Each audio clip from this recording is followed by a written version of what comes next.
আমাকে হ্যাঁ বলো জামাই।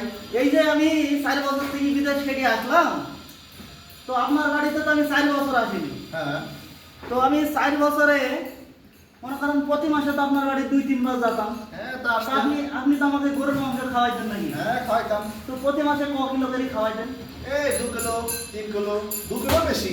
আচ্ছা, এই 2 কিলো করে ধরি, এই যে 4টা বছর আমি আপনার বাড়িতে আসিনি, তাহলে ক কিলো গরুর মাংস একটু হিসাব করে তো প্রায় আমি দুটো গরু আসতো আমি খেয়ে ফেলতাম। হ্যাঁ তা অবশ্য দুটো তো আপনি এক কাজ করেন, আপনি গরুর মাংস যখন আমাকে খাওয়াননি, তো ওই দুটো গরুর দাম আমাকে তাড়াতাড়ি দিয়ে দেন।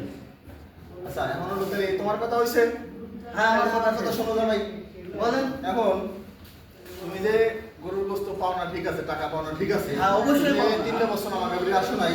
3 বছর না 4 বছর? না 4 বছর। হ্যাঁ। তাহলে মিষ্টি পাই কি করে আনছো তুমি?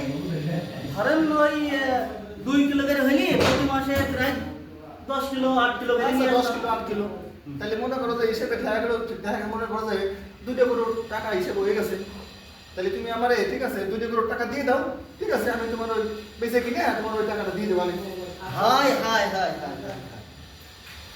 এই কি কিপটে শ্বশুর গো? ওইটাই তো কথা তো ওইটাই। আল্লাহ তুমি টাকা চাইতেছো,